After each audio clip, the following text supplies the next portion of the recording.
Hello friends welcome to my channel education Odisha. तबे friends ए video रे मु आपण मन पे नै आसी हमर स्पेशल ओटीटी रो आपण मानकर सोशल साइंस रो इंपोर्टेंट क्वेश्चन केते गुडा ता सहित तार रिलेटेड क्वेश्चन मु केतेटा डिस्कशन कर देबी। तो सेही भली क्वेश्चन आपण माने प्रिपेयर कले आपण माने एग्जाम रे पाई जिवे।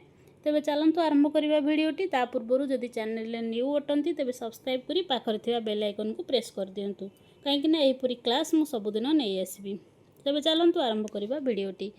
आमर फास्ट क्वेश्चन अच्छी सोशल स्टडीज सियाल मंडलर गभीरता केउ अंशरे कम। सियाल मंडलर गभीरता फास्ट आपण माने जानतु सियाल कौन व्हाट इज सियाल SIAL सेटा सियाल। देखंतु आमर जो अर्थ रो बा पृथ्वीर कोर ठारू आमर क्रस्ट पर्यंत तीन भारे विभक्त कराई। पूरा तले रहिला कोर, ता ऊपर रहिला मंटिल, ता ऊपर रहिला क्रस्ट। तो ये जो क्रस्टा अच्छी ऊपर जोटा क्रस्ट रोची ए क्रस्ट रो गोटे पार्ट है सियाल। सियाल रे हमर कौन रही थाए ना सियाल रे आपण मानकर सियाल रे रहुची सिलिकॉन एवं एल्युमिनियम दुईटा को मिसिकी सियाल होता है। तो सियाल मंडलर गभीरता केउं अंचल सबुठु कम ना आंसर है महासागर निम्न अंशरे। आ गभीरता अधिक जदि होता ताहले पार्वत्य अंचल अधिक, कम है महासागर निम्न अंचल। तापर सियालटा कौन ना सिलिकॉन एवं एल्युमिनियम गोटे मिश्रण जी पृथ्वीर पृष्ठ भाग में थाए क्रस्ट रे थाए। तेबे परवर्ती क्वेश्चन को जीवा। निम्नोक्त केउंटी एक द्वितीय श्रेणीर भूमिरूप। देखो तो आमर भूमिरूप तीन भाग विभक्त करा जायछि, प्रथम श्रेणी, द्वितीय श्रेणी, तृतीय श्रेणी। ये जो तीन भाग विभक्त कराई आ मध्यरु कोटा द्वितीय श्रेणी भारत महासागर, आरावली, सुंदरबन, ऑस्ट्रेलिया। द्वितीय श्रेणीर भूमिरूप आपण मानकर हैला आरावली। आरावली हैला द्वितीय श्रेणीर भूमिरूप। परवर्ती क्वेश्चन को जीवा।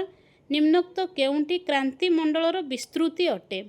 क्रांति मंडलर विस्तृति देखंतु क्रांति मंडल कौन ना सपोज एटा हमर अर्थ हैला मझिरे 0 डिग्री रहिला एटा विषुववृत्त।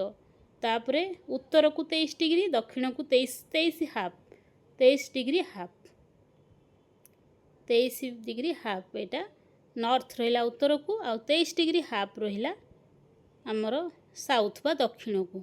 मझिरे रहिला विषुववृत्त, उपरटा हला कर्कट क्रांति, तलटा हला मकर क्रांति। तो क्रांति मंडलर विस्तृति कौन ना यही मझी अंशटा क्रांति मंडलर विस्तृति। तो से जो मझी अंशटा क्रांति मंडलर विस्तृति ताहले उत्तर कौन हम कर्कट क्रांति ठारू मकर क्रांति जाए क्रांति मंडलर विस्तृति। बुझीगला। परवर्ती क्वेश्चन को जीवा। तेल महानदी डैश गोदावरी। महानदी रो गोटे उपनदी है तेल। महानदी रो गोटे उपनदी है तेल। महानदीटा जेहेतु आमर ओडिशार सबुठु बड़ नदी आ ऊपर क्वेश्चन आसी पारे, आपण माने ता ऊपर मध्य पढ़ी देबे। इब, अंग, तेल, सेवनाथ ये सब तार है उपनदी। से भली गोदावरी रो आ भितर उपनदी कोटा ना सेटा आंसर है इंद्रावती। इंद्रावती है गोदावरी रो गोटे उपनदी, एगुड़ाक नुहे। परवर्ती क्वेश्चन को जीवा। निम्नोक्त केउं तापबल फल चाष पई सर्वोत्कृष्ट। कोठी सबुठु अधिक भल फल चाष हुए। निरक्षीय, क्रांतीय, नातिशीतोष्ण, उपमेरु। फल चाष पई उपयुक्त है आपण मानकर नातिशीतोष्ण जलवायु। बेसी गरम नुहे कि बेसी ठंडा नुहे, से तापबल रे फल चाष भल हुए। परवर्ती क्वेश्चन को जीवा। विषुवमंडल उपरे पृथ्वी पृष्ठरु केते किलोमीटर उच्चता पर्यंत ट्रोपोस्फियर अछि। गोटे भल क्वेश्चन। ट्रोपोस्फियर केते उच्चता पर्यंत अछि। देखंतु आमर पृथ्वी पृष्ठ जोठु सरीची सेउठु आमर एयरटा बा वायुमंडलटा स्टार्ट होईची। तो आमर किछि बाट पर्यंत ट्रोपोस्फियर, तापरे रहिला स्ट्राटोस्फियर, तापरे मेसोस्फियर, तापरे थर्मोस्फियर, तापरे एक्सोस्फियर। तो आमर ट्रोपोस्फियर को पर्यंत अछि ना 16 किलोमीटर पर्यंत ट्रोपोस्फियर अछि।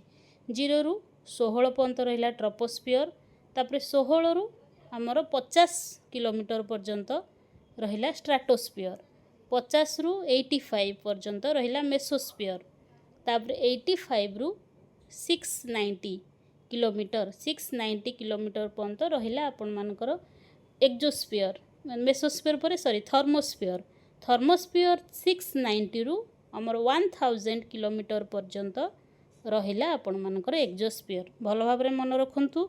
आमर वायुमंडलर जो पृथ्वी पृष्ठर जस्ट ऊपर को रहिला ट्रोपोस्फियर 16 किलोमीटर जाए, 16 रु 50 जाए स्ट्राटोस्फियर, 50 ରୁ 85 ବା 85 जाए रहिला मेसोस्फियर 85 ରୁ 690 जाए रहिला थर्मोस्फियर तापर 690 ରୁ 1000 जाए रहिला एक्सोस्फियर।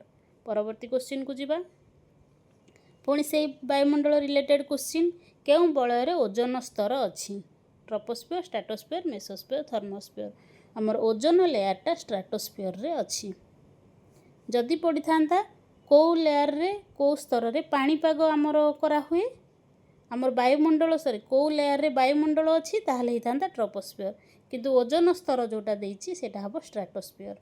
परवर्ती क्वेश्चन को जीवा दुईटी प्रत्यक्ष ज्वार मध्य समय व्यवधान केते दुईटा प्रत्यक्ष ज्वार मध्य समय व्यवधान केते 6 घंटा 13 मिनिट 12 घंटा 26 मिनिट 24 घंटा 52 मिनिट तो दुईटा मध्य व्यवधान है 24 घंटा 52 मिनिट। परवर्ती क्वेश्चन उष्ण स्रोत शीतल स्रोतर मिलन स्थल में निम्नोक्त केउंटी सृष्टि हुए उष्ण स्रोत और शीतल स्रोत जो मिलन होती वृष्टिपात कुहुड़ी बात्या अभिवहन कुहुड़ी सेठी आपण मानकर कौन हुए ना अभिवहन कुहुड़ी ताकू आम इंग्लीश रे कहती इंग्लीश टर्म मन रखी था एडवेक्शन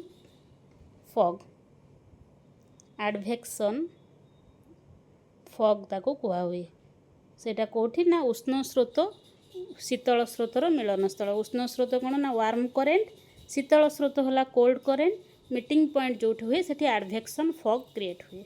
नेक्स्ट क्वेश्चन जीवा ए वीडियोर लास्ट क्वेश्चन खाद्य स्तर अनुसार निम्नोक्त केउं क्रमटी ठीक एटा अति सहज प्रश्न को क्रमटी ठीक ना ऑप्शन नंबर डी तृणभोजी मांसाहारी उभयभोजी मृतभोजी मन रखंतु ए क्रम आग तृणभोजी तापर मांसाहारी उभयभोजी मृतभोजी तेबे एथिला इंपोर्टेंट आपण मानकर 10टा क्वेश्चन एभली मु आपण मानकर सीरीज नहीं आसीबी आपण मानकर रिवीजन हो जिवो। वीडियोटी केमती लागला निश्चिंत भाव में कमेंट करेंगे वीडियोटी को लाइक करेंगे आउ को टॉपिक रे आपण माने चाहुछंती मध्यम कमेंट करेंगे। धन्यवाद।